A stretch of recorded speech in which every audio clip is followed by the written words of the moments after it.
marcação. Vale a pena,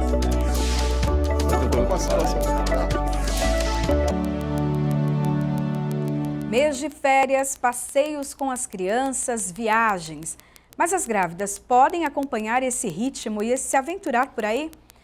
É sobre isso que vamos conversar hoje no programa Em Discussão. E eu recebo a doutora Naira Scartesini Sena, que é ginecologista e obstetra, e também Marina Gomes Mestieri, que é nutricionista. Sejam bem-vindas aqui à TV Alesp. Obrigada, Priscila. Para começar, a grávida está liberada para viajar? Claro, rodinha nos pés, vamos aproveitar as férias, está liberada sim, a menos que ela tenha algum diagnóstico que demande repouso e daí ela fique afastada das possibilidades de passeios. Qualquer tipo de viagem? Quando a gente precisa de repouso, geralmente é um risco de parto prematuro ou, enfim, qualquer risco associado ou um risco de trombose maior, ela não pode ficar imóvel por muito tempo sentada no carro ou no trem ou no avião. Então daí o obstetra em específico vai analisar e vai pontuar esse caso. Caso contrário, ela pode viajar. É importante que ela converse com a obstetra para entender quais são os cuidados que ela tem que ter. Então, antes de viajar, marque então uma consulta ali com a obstetra. Sempre, até porque se forem viagens aéreas, as companhias aéreas pedem uma carta de liberação da médica.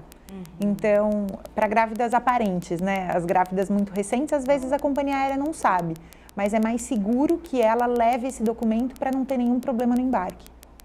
E no caso da nutrição, a grávida precisa também procurar sua nutricionista antes de fazer uma viagem, pegar ali várias dicas? A gente procura orientar o equilíbrio, né? Tudo pode. Uma grávida que esteja sem nenhuma patologia, como a doutora falou, sem problema de diabetes, hipertensão, a gente acaba liberando, mas o equilíbrio, o bom senso é que entra nas férias, né? Os cuidados com a alimentação nesse caso, porque as viagens são praia, ou campo, quais são os cuidados? Por exemplo, no campo, normalmente, elas comem muito fundi, né? Então, a gente orienta, se for ficar uma semana no campo, não coma fundi todos os dias, né? Tem muita gordura, então 2 vezes na semana, né? Cuidado com a ingestão de bebida alcoólica, né? Em exagero. Na realidade, eu até peço para elas retirarem, mas às vezes elas estão em férias, aí não sei, depende também de cada médica, tem doutoras que até deixam uma tacinha ou outra, eu já prefiro assim retirar. Né? Em questão de quem vai para a praia, tem o consumo dos peixes, né? Não tem problema consumir peixe, mas eles são fonte de mercúrio, que é uma toxina, é um metal pesado. Então, eu oriento que elas consumam peixes de portes menores, porque quanto maior o peixe, mais mercúrio por conta da cadeia alimentar. Né? O grande vai comendo o menorzinho e vai acumulando mais mercúrio. Então, elas precisam comer muita verdura, legumes, hortaliças, né, em geral, e frutas para conseguir eliminar esse metal pesado do organismo. Doutora, para uma viagem de carro, longa distância, o que ela precisa fazer? Precisa ter ali um travesseirinho, precisa parar com maior frequência? Bom, sempre que a gente pensa em imobilidade, essa grávida vai ficar sentada por algum tempo, que pode ser na cadeira, no assento do carro ou no assento do avião, a gente tem que pensar em trombose. A grávida a gravidez já é um risco de trombose aumentado, né? Então, uma grávida, em comparação com uma mulher do mesmo peso não grávida, a grávida tem um risco maior de trombose. Dessa forma, a gente precisa, a imobilidade traz um fator de risco a mais, então a gente precisa prevenir para que esses fatores somados não sejam um problema. Então, ela sempre é orientada a usar uma meia elástica compressiva. Aquelas meias como meia calça, mais feinhas, mais grossinhas, mas que são importantes nas viagens. Existe meia elástica compressiva específica para gestante, já com espaço para que ela vá usando durante a gestação, conforme o abdômen cresça. E é importante que elas usem durante todo o tempo que elas forem ficar sentadas. Claro que se for uma grávida que vai fazer uma longa viagem de avião, de primeira classe, enfim, que ela for ficar deitada, a gente orienta que não use a meia deitada. Mas sentada, que é o mais usual e comum, é importante que ela vá com meia. E sobre a questão das paradas, as grávidas têm que respeitar que o ritmo delas é diferente. Por mais que a gente queira manter aquele mesmo ritmo de antes da gestação, você vai ter algumas limitações, alguns desconfortos, dependendo de quão à frente da gestação você tiver, o próprio abdômen vai te gerar um desconforto. Então, sim, fazer paradas para também levantar, mexer as pernas, poder evitar o risco de trombose e poder ir ao banheiro, fazer xixi é importante. Fala um pouquinho para a gente da trombose, né? Então, já é de uma certa maneira comum, né, nas não grávidas. Por que aumenta no período da gravidez e quais os riscos de uma trombose? As alterações hormonais favorecem que a trombose aconteça. A trombose, explicando para todo mundo, é quando se forma um coágulo no sangue e ele vai, então, um grupinho de células grudam ali no sangue e ele pode entupir em algum vasinho menor. Ele pode criar uma obstrução no sistema vascular da pessoa. Então, as alterações hormonais aumentam esse risco. A obesidade aumenta o risco, a imobilidade aumenta o risco. Então, dependendo do perfil da grávida, se ela for uma grávida obesa, ela vai ter um fator de risco a mais. Por isso, o cuidado. A meia elástica é um dos fatores preventivos. A mobilização é outro, então quando a gente vai viajar de avião, que às vezes não tem tanto essa facilidade de, como no carro, parar, levantar e tal, simplesmente mexer os pés ou as pernas já são uma movimentação para que o sangue seja bombeado pela musculatura ali da perna. Então também é um cuidado importante. Doutora, e a alimentação nessas viagens de carro? Porque sempre, né, a gente leva uma besteirinha no carro, né? Um salgadinho, água, então toda hora, acho que até aumenta o número de paradas, sim, né? Sim. Já normalmente para grávida, imagina então tomando água. Mas a água é necessária? A gestante costuma desidratar mais do que uma pessoa uma mulher que não esteja grávida? A grávida, ela costuma reter mais líquido, então ela fica assim mais inchada. Então, para a gente ajudar, para liberar um pouco, né, esse inchaço, tem que consumir muita água, até para manter o nível do líquido amniótico alto, bom. Né? Então, elas precisam sim consumir muita água e em viagens vai ter que fazer mais parada para ir ao banheiro, não tem como, mas leve a garrafinha, tem que levar a garrafinha no carro. Né? Avião fica mais fácil, porque tem banheiro, né? E as besteirinhas eu indico levar uma fruta, ou dá para fazer snack saudável em casa e dá para levar também, né? Então... Como faria, assim, esses snacks? Por exemplo, um snack de um salgadinho de grão de bico, que eu costumo indicar bastante, né? É só cozinhar o grão de bico, colocar no forno com ervinhas, especiarias, né? Sal, e depois colocar num pote hermético. E pode levar de viagem e vai beliscando, por exemplo, né? Fruta é sempre fácil, é prático, né? Castanhas? Castanhas, as nuts, com certeza. Excelente vasodilatador por conta da arginina, então ajuda a não inchar tanto. Né? Então é bem interessante, sim. É porque a gestante também tem aquela fominha, né? Então é preciso estar mastigando. Por que a gestante acaba tendo mais fome? Só por causa do bebê? A gente tem que tomar cuidado com isso, porque a gestação vem com uma permissividade alimentar grande. Então eu acho que a questão social de estar grávida faz com que as pessoas já lidem com a grávida como, pode comer, é só agora, não vai passar vontade, né? E não é assim. O alimento escolhido de forma errada ou em excesso vai levar a um aumento do peso, que aumenta o risco de diabetes, de pressão alta.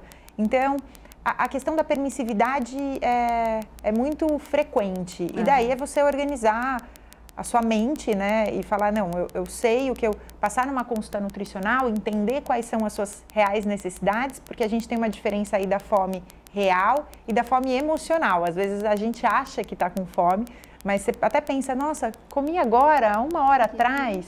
Mas é legal pontuar que é importante que gestantes não passem longos períodos em jejum. Então, quando você pega o carro para viajar, por exemplo, ou mesmo quando você vai viajar de avião, que é ali um imbróglio grande entre aeroporto e embarque, você pode passar um longo tempo sem conseguir ter acesso aos alimentos que você imaginava na sua programação ter. Então, é importante levar os snacks de fato, porque longos períodos em jejum podem afetar, inclusive, o desenvolvimento do bebê. Então, a gente sugere que a grávida não passe mais do que 3 ou 4 horas sem se alimentar. Não tem mais tanto essa rigidez de horário, preciso comer de 3 em 3 horas, mas tem aí um bom senso para manter um bom índice glicêmico, não correr o risco de ter qualquer alteração. Suponhamos que a grávida, então, não fez a lição de casa, não fez a lancheirinha, foi viajar, tem várias paradas, né? E parada tem de tudo, tem fritura, tem assado, dificilmente frutas. O que ela pode escolher, então, quando ela chega ali, que tem pão, tem frios, o que ela faz? Difícil. Complicado, mas ela escolhe o menos pior. Por exemplo, um pão, em vez de ser o pão branco, vamos consumir o pão integral.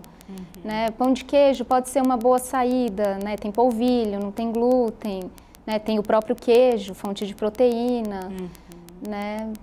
O chocolate quente não é o ideal, mas é o que tem muito, né, em cafeteria por aí, pelo menos não está consumindo a cafeína, né? Mas o chocolate tem o açúcar, mas tem que ser com moderação. Então ela comeu hoje porque ela está a caminho, está na viagem, amanhã ela tenta substituir por coisas melhores, mais naturais, um suco.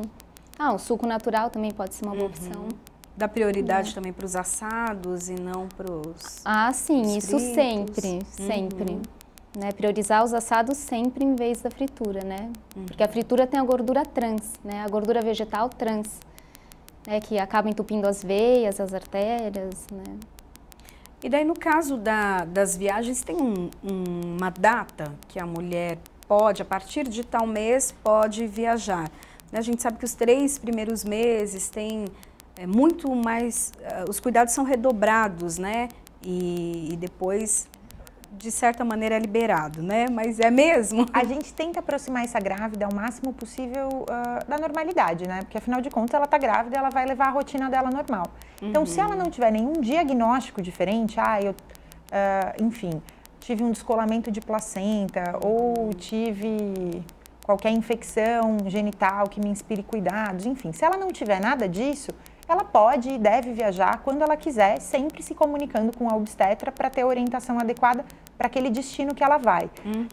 Então, o maior calcanhar de Aquiles são as viagens aéreas, porque as companhias aéreas pedem, cada companhia existe um regime para todas, mas cada companhia tem a sua particularidade e elas pedem que essa grávida viaje até um limite específico. A partir daí, nem com carta elas autorizam. E daí a gente tem que pensar no conforto também, né? A gente sabe que ficar no assento do carro por um longo período ou no assento do avião é muito desconfortável estando não grávida. Com o abdômen volumoso é mais desconfortável ainda. Eu costumo sugerir para as pacientes, se você vai viajar para fazer enxoval, que é muito comum hoje em dia, ir para o exterior para fazer enxoval, e daí você vai ter um ritmo intenso na viagem, eu sugiro, procure fazer isso até 20, 22 semanas, que a sua disposição vai ser maior. Não que seja proibido depois disso, é só uma sugestão. E se você vai viajar, enfim, a passeio, por lazer, e daí, em geral, podem ser destinos mais curtos, que não envolvam voos ou jornadas de carro muito longas, aí você pode pensar até 26, 28 semanas sem problema, não vai ser tão desconfortável. Falando no carro, é importante a gente pensar no cinto de segurança. Hoje em dia, todos os carros têm cinto de 3 pontos, isso é legislação, mas a gente não pode deixar a faixa do cinto atravessada sobre o abdômen. Então, a gente pede para que ela direcione a faixa um pouquinho para cima, porque no caso de um acidente ou de um impacto, isso, claro, gera um impacto no útero, mas não diretamente atravessado sobre o útero. Então, esse posicionamento também faz diferença. O cinto acaba segurando mais o peito e não... Exato, a gente direciona ele para a lateral para que ele não atravesse e não gere esse impacto direto no útero. Isso para gestantes com um abdômen mais volumoso. Viajar já no finalzinho ali da gravidez não é o ideal, então? Sempre que ela precisa viajar no final da gestação, a gente tem que pensar que esse parto pode acontecer prematuramente, porque por mais que você faça um pré-natal super bem acompanhado, a obstetrícia nos traz surpresas. Essa é a grande beleza da obstetrícia. Então, ela pode viajar e se surpreender com alguma complicação. Em qualquer fase da gestação, eu sempre sugiro para essa gestante, tenha um seguro viagem.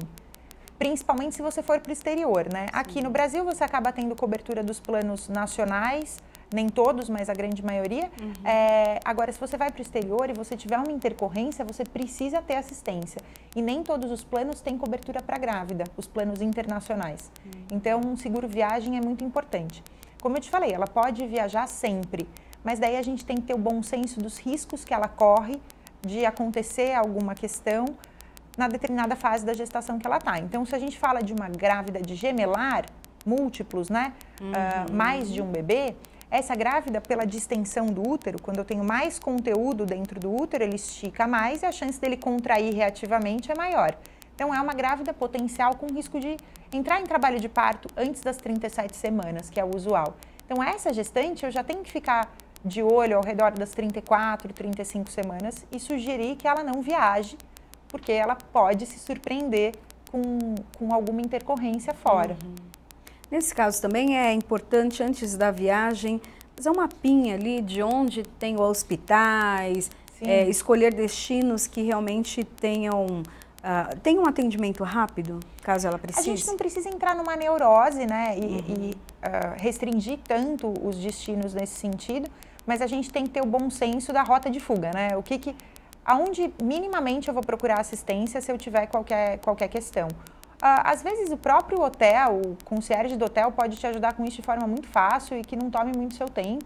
E talvez dessa forma ela vá mais segura. Eu vou para esse lugar e se eu tiver qualquer necessidade, eu procuro assistência aqui. Perfeito.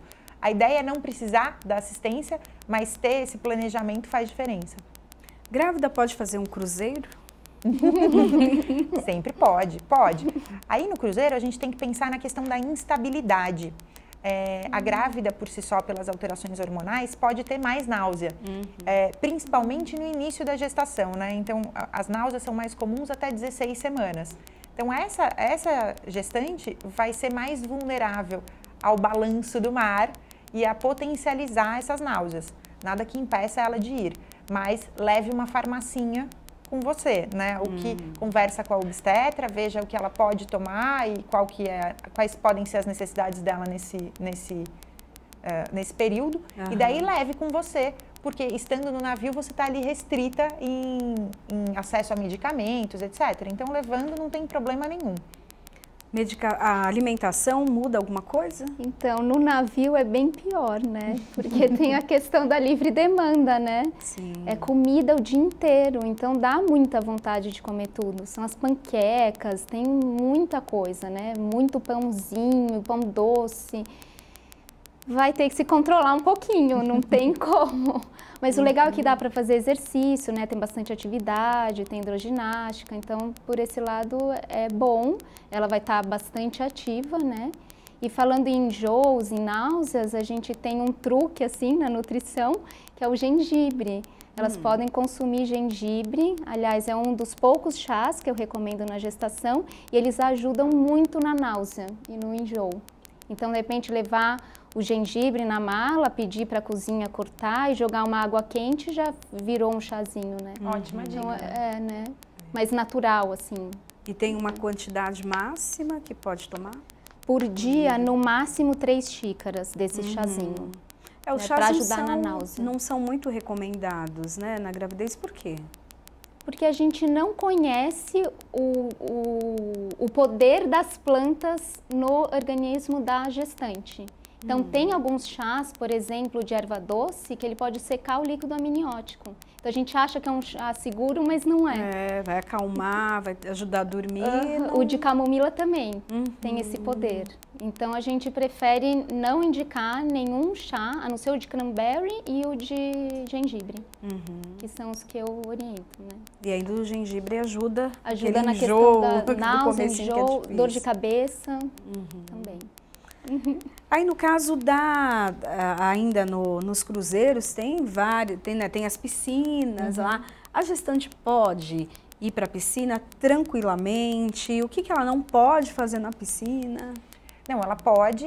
Aí a gente tem que focar na fotoproteção, né? Falando de um cruzeiro de verão, né? De um cruzeiro para um destino de verão. A grávida tem uma tendência maior a pigmentar a pele, a manchar a pele. Então, essa pessoa tem que se preocupar com fotoproteção, usar protetor solar mesmo na luz artificial, quem dirá na exposição ao sol. Então, eu sempre sugiro para elas pensar num protetor solar acima de 60, porque tem muita gente que gosta de pegar uma cor na exposição ao sol, mas isso é um risco de manchas definitivas na pele. Então, proteção solar sempre. As manchas só no rosto ou ela pode também aparecer em outras partes do corpo? A hiperpigmentação acontece no corpo todo, tanto que algumas grávidas desenvolvem uma linha no abdômen. Essa linha não acontece pela exposição solar, acontece pelas alterações hormonais, mas é só uma amostra de como o pigmento fica mais ativo durante a gestação. Certo. Então, é mais comum que essas manchas aparecem em áreas de maior exposição solar, no rosto, no colo, nos braços, mas é importante que ela use protetor solar em todo o corpo. Com relação ao uso das piscinas, ela pode usar tranquilamente, não tem nenhuma restrição. A nossa preocupação na grávida é mais que a gestação, as alterações hormonais podem dar a ela uma instabilidade, porque o que acontece? As alterações hormonais favorecem que amoleça as cartilagenzinhas entre as vértebras da coluna, afrouxem mais os tendões musculares, justamente para que ela faça uma adaptação do esqueleto. Ela aumenta a curvatura lombar, porque senão, quando a barriga crescesse, toda a gravidinha ia cair para frente. Ela precisa aumentar a curvatura lombar para mudar o eixo de gravidade. Certo. E para andar como um patinho, mas continuar bem. E quando a gente tem, assim, complexos de piscinas, às vezes você tem áreas com muita água baixinha. E isso pode gerar escorregões, enfim, instabilidades. Então, eu sempre falo para gestantes, isso não só em viagens. Quando você vai caminhar longas distâncias, use tênis. Não um sapato que te gere mais instabilidade, como aquelas pantufonas, aquelas sapatilhas. Então, o tênis te dá mais segurança. E tenha cuidado com terrenos instáveis, que também a gente pode aplicar na questão das viagens para trilhas, né? Você pode fazer, se você tiver um bom preparo físico, mas você tem que entender que essas instabilidades vão mexer mais com o seu organismo durante a gravidez do que mexeriam fora dela. Então, eu me preocuparia mais com as piscinas na questão dos escorregões e desses pequenos acidentes do que com propriamente a imersão na água. Tomou água? Sem muita emoção, né? Não precisa de tanta emoção.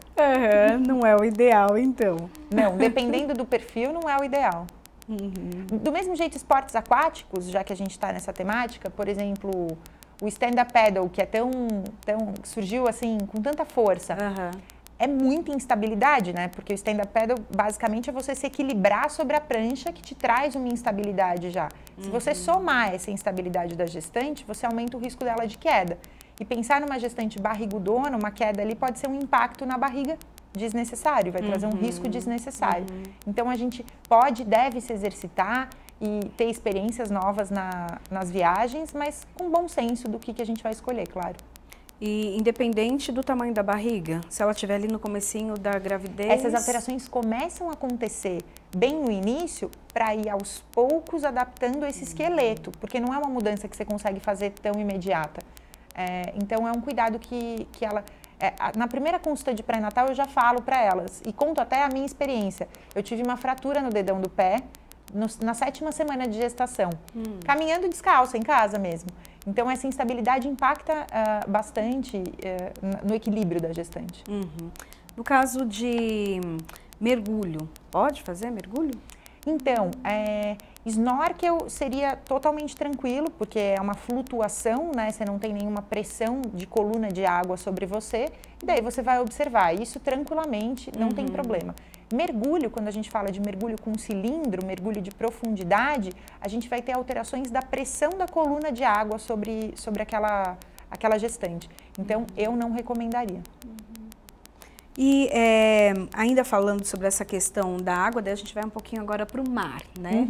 O mar, então, está liberado para que a gestante vá, mas tem que tomar alguns cuidados, por exemplo, a onda, né? A gente costuma pular onda, enfrentar a onda, pode, não pode? Tudo vai da familiaridade dela com aquela situação, né? Se ela é uma pessoa que já frequenta a praia, que nada, que surfa, que faz stand-up, enfim, que é familiar ao mar, ela vai tirar aquilo de letra, e estar ou não grávida não vai ser um limitante. Se ela é uma pessoa que tem pouca familiaridade e ela vê um mar bravio, uma coisa mais agitada, é bom que ela tenha um pouco de cuidado. Eu não gosto de dar limitações a elas, eu gosto de dar alertas, para que elas entendam quais são cada um tem a sua limitação pessoal, né? E quando a gente fala da praia, é uma coisa que me vem à mente que é bem usual, a gente está lá na praia e daí a gente fala, vou tomar um suco aqui na barraquinha. E daí a gente tem um risco infeccioso grande por aqueles gelos que a gente não sabe de onde vem, né? De que água, de que procedência foi feito. E isso é um risco de infecção gastrointestinal para todo mundo. Para a grávida, ela fica mais vulnerável. Então, eu costumo sugerir, se ela vai à praia, que ela prefira uma água de coco natural, porque daí a gente tem um menor risco de contaminação. Doutora? Concordo, claro, e isso é até ruim, porque tem alimentos interessantes na praia, por exemplo, o milho verde, né? Mas entra também nessa questão da água, tá certo que é água fervida, mas a gente não sabe há quanto tempo tá ali, né? Então, também teria que tomar cuidado com o milho, no caso. Mas água de coco também recomendo, até para hidratação, né? E hoje eles estão abrindo o coco na praia. Então, elas podem pedir para abrir o coco e comer a carninha do coco. Né? Então, pode ser um lanchinho também bem saudável. Né? O que você acredita que não deva, assim, de maneira nenhuma, consumir na praia? Evitar, assim, ao máximo. Eu vou te ajudar nessa. Eu acho que sanduíches naturais que envolvam maionese são muito vulneráveis ao calor. E por mais que eles tenham sido preparados adequadamente, você não sabe há quanto tempo ele está ali exposto. Então, se é exatamente na areia, aquele ambulante que traz, eu acho que é um risco maior. Então, mas tem a opção de açaí, aquele açaí congelado, né? Então, que hoje também vende bastante. Até o queijo coalho, porque passa ali no foguinho, mata as bactérias. Então, pode ser uma opção, né? E tem os picolés de fruta, né? Se ela não tiver diabetes ou restrições ao açúcar, também podem ser boas alternativas. Fruta melhor do que de chocolate, de casquinha. Sim. Essa é uma questão que a gente fala muito na gestação, para diminuir a ingestão de doce, né? Porque a gestação já favorece o aumento da glicemia no sangue, naturalmente. E a gestante comer muito açúcar vai piorar isso e muito, né? Então, a gente já conversa muito sobre essa questão de não precisar ingerir tanto doce. Quanto mais açúcar você come, mais açúcar você quer. Principalmente na gestação, que é uma fase muito ansiosa da mulher, né? Então, ela cada vez procura por mais doce. Bom, a gente vai fazer um pequeno intervalo, tá? E daqui a pouquinho a gente volta com mais programa em discussão.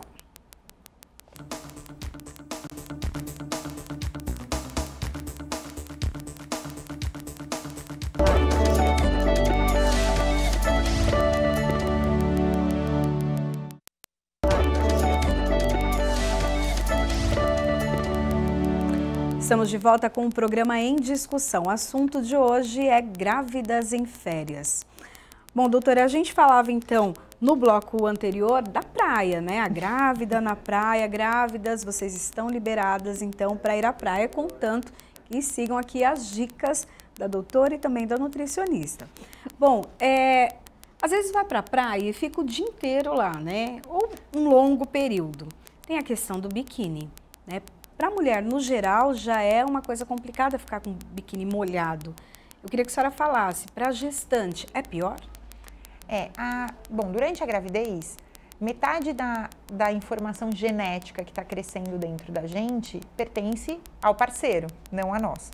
Então, a imunidade da grávida fica, de fato, mais fragilizada durante a gestação. Isso é natural, acontece com todas as grávidas, para permitir que aquelas células do bebê se desenvolvam, porque senão ela ia combater aquela célula com material genético estranho a ela.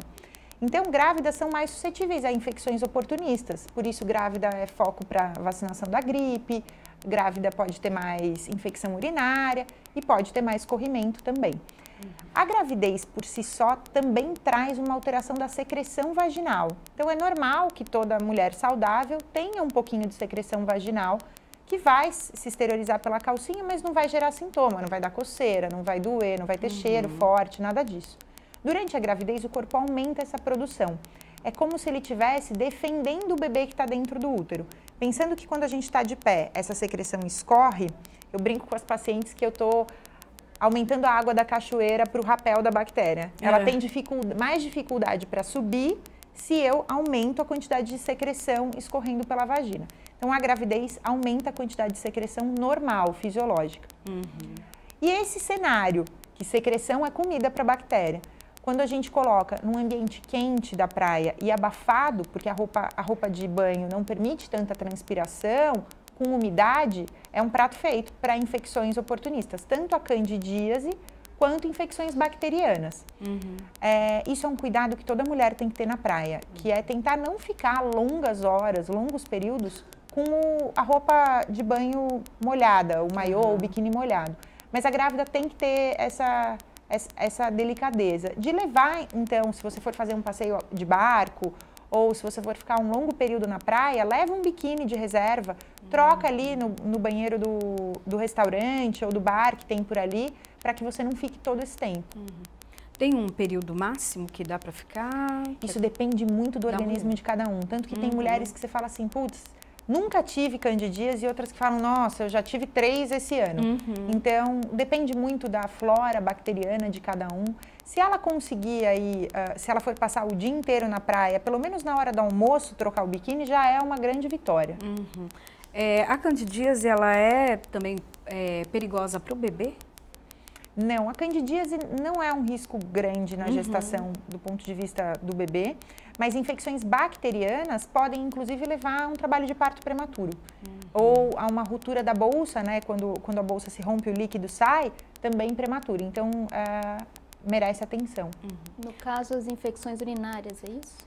As infecções urinárias também são um risco, mas não necessariamente elas aumentam de frequência por causa do uso da roupa de banho molhada.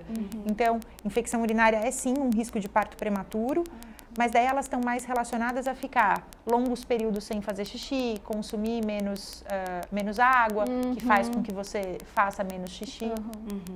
Por conta dessas bactérias, né, às vezes a pessoa tá ali na areia, né? De repente tem um machucadinho no pé. Para gestante, isso é mais perigoso do que para quem não está grávida? Isso tem que ser um cuidado para todo mundo. Eu não potencializaria isso para gestante. É aquele cuidado de ter uma ferida aberta, né? Mesmo que pequena, no pé, que vai ficar exposto à areia, que, enfim, animais circulam, etc e tal. É sempre uma preocupação de ocluir aquilo, né? De deixar fechadinho. Não é um limitador, mas faz um curativo, deixa aquilo fechadinho.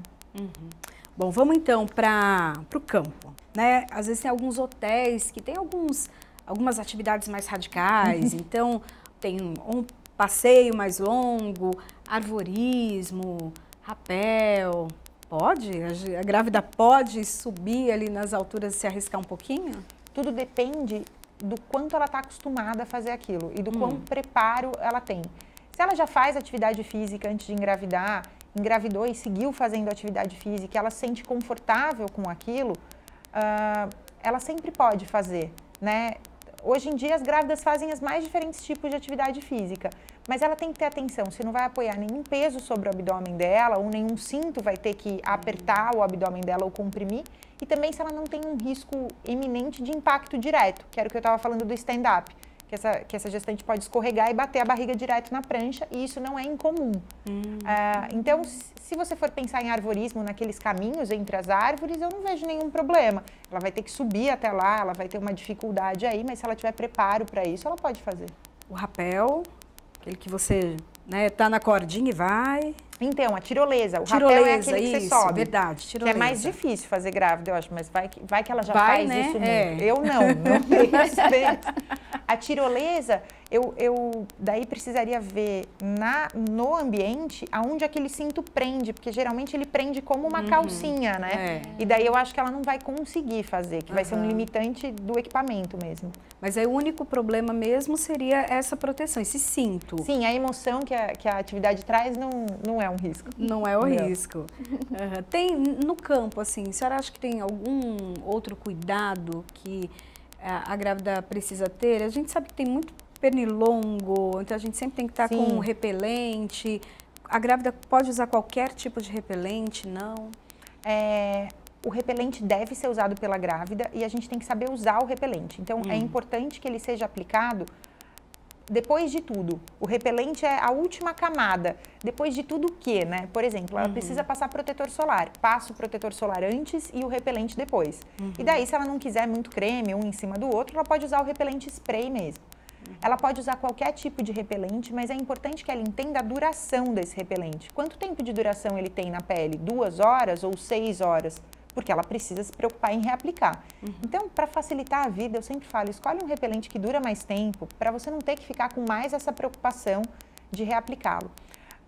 O mosquito tende a se camuflar na roupa escura. Então, se você puder usar manga longa, perna longa e de cores claras, ele vai procurar por alguém que ele consiga se camuflar melhor. Então, essa é uma outra dica válida.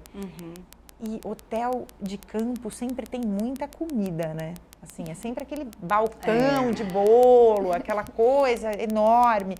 E daí, eu costumo ser mais permissiva com as gestantes que não têm nenhum diagnóstico. Essa paciente tem diabetes gestacional, ela tem hipertensão, ela tem restrições alimentares e ela precisa seguir aqui ou na Conchinchina.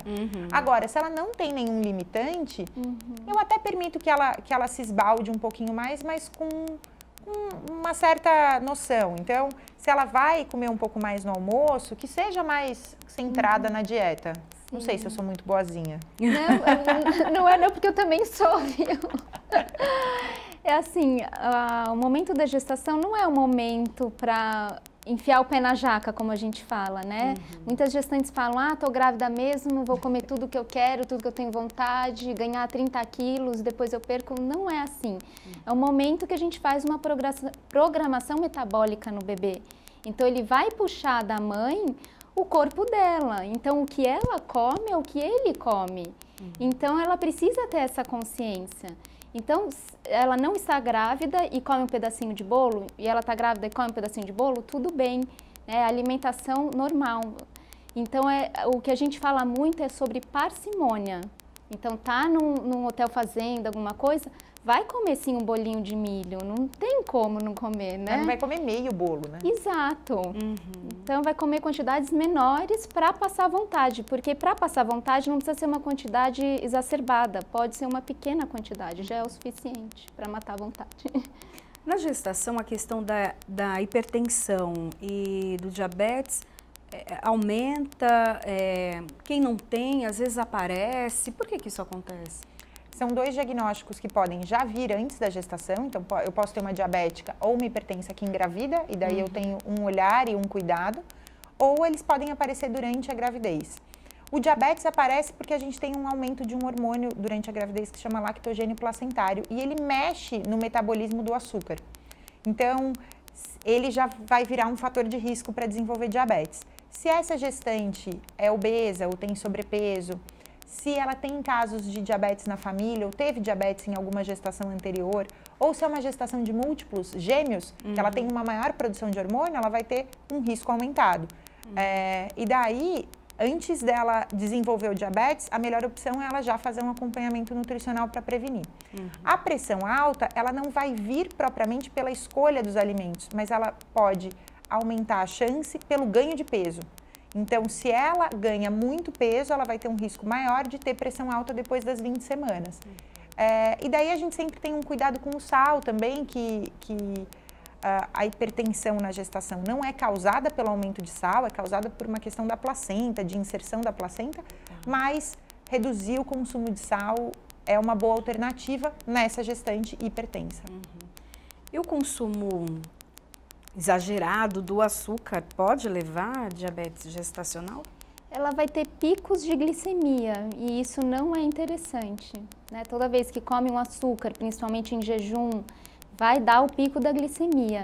E isso não que geraria um diabetes, mas o pâncreas ele tem que trabalhar mais para liberar a insulina. Então ele pode entrar em fadiga, como se ele se cansasse de liberar tanta insulina. Então pode criar uma resistência à insulina. E daí isso para todas as pessoas, inclusive. E o que causa na mulher, no organismo, né, no geral?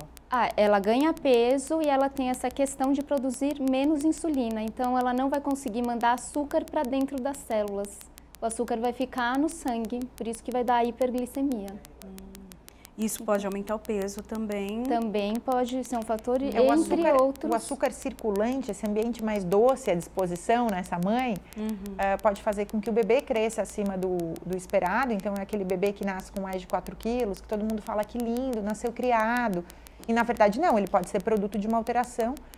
Ele pode fazer com que o líquido aumente de volume também, e dessa forma pode gerar um parto prematuro. Pensando naquela questão da distensão do útero, quanto maior o bebê, quanto mais líquido, eu mais estico aquela musculatura e ele pode responder com uma contração antes da hora. Então, eu sempre indico, quando for comer doce, coma de sobremesa, porque aquele doce, aquele açúcar, ele vai ser absorvido junto com a comida. Então, não vai dar o pico da glicemia.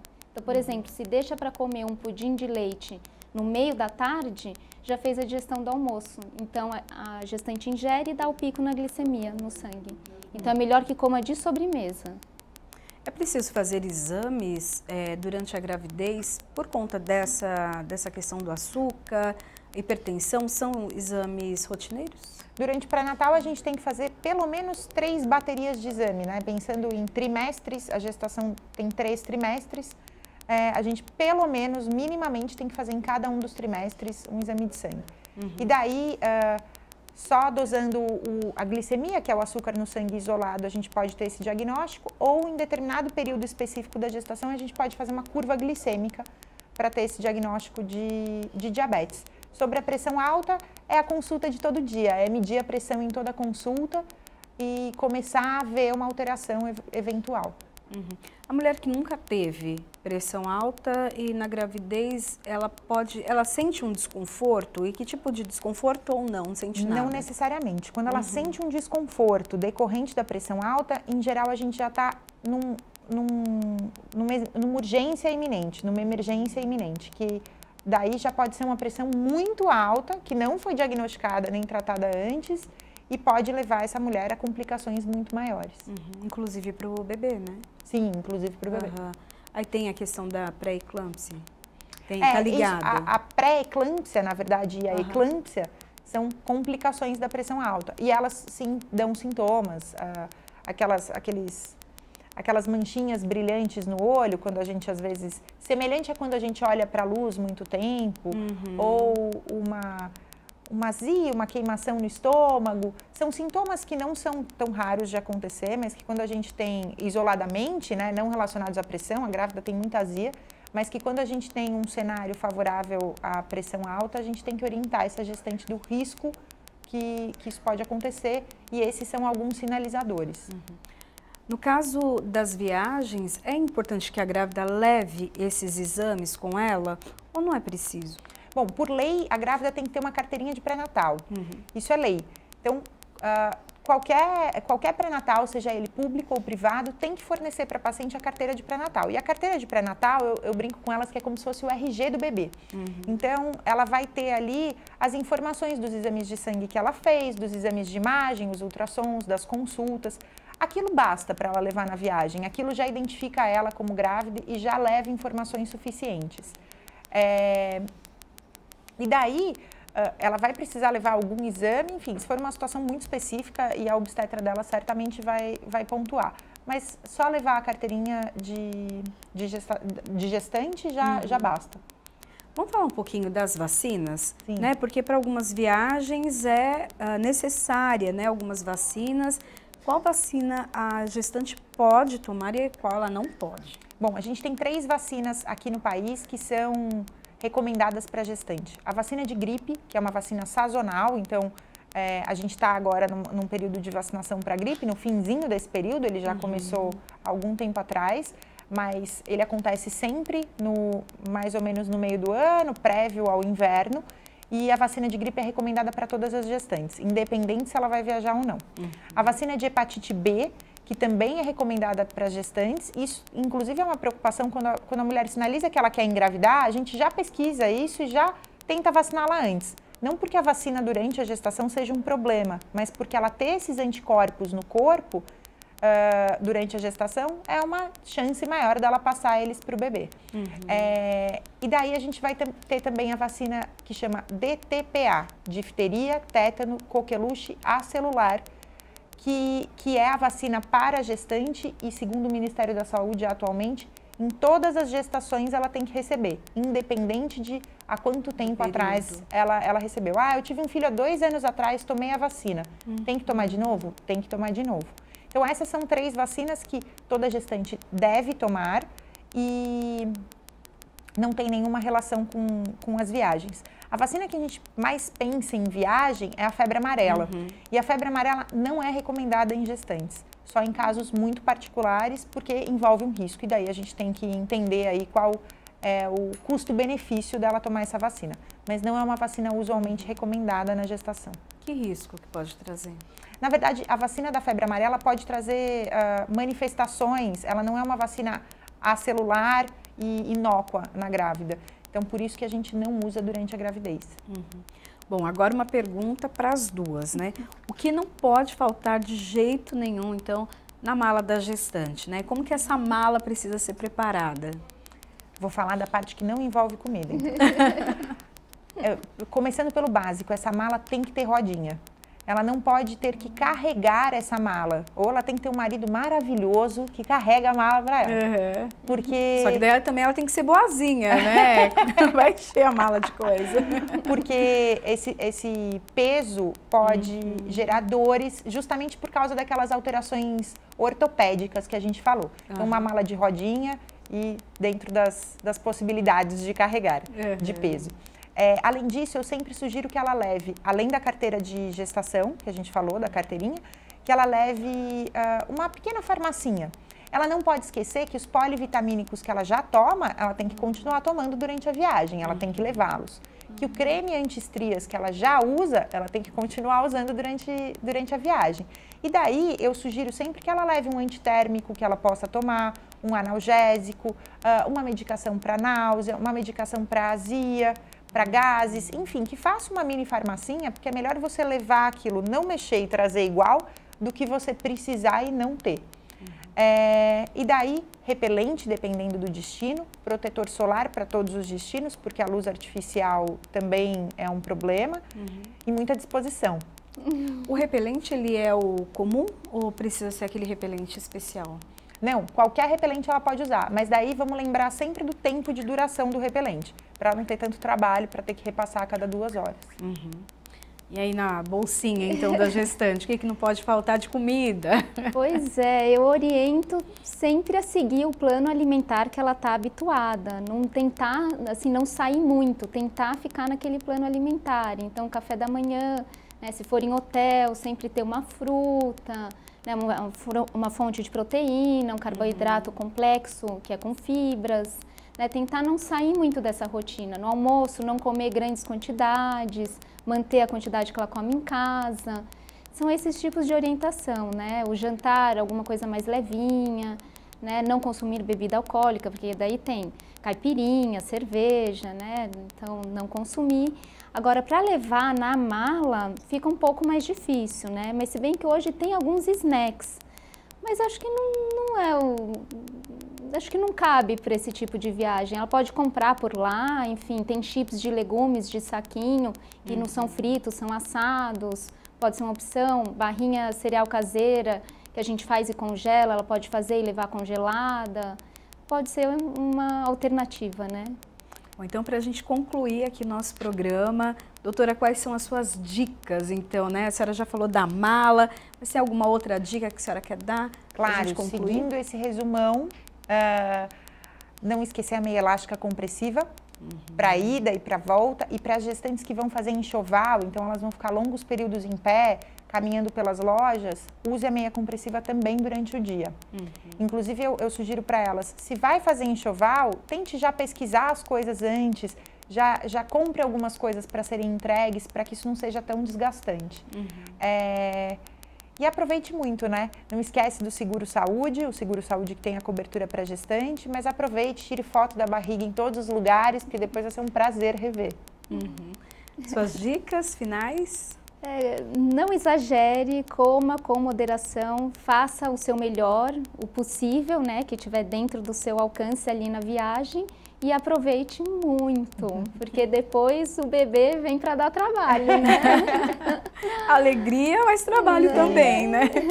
Bom, então muito obrigada pela participação de vocês, por dividir tanto conhecimento aí. Com certeza as grávidas estão preparadas para para fazer as malas, embarcar em viagens maravilhosas, guardar muitas lembranças. Bom, o programa em discussão fica por aqui. A gente se encontra na programação da TV Alesp e no canal da TV Alesp no YouTube. Tchau, tchau.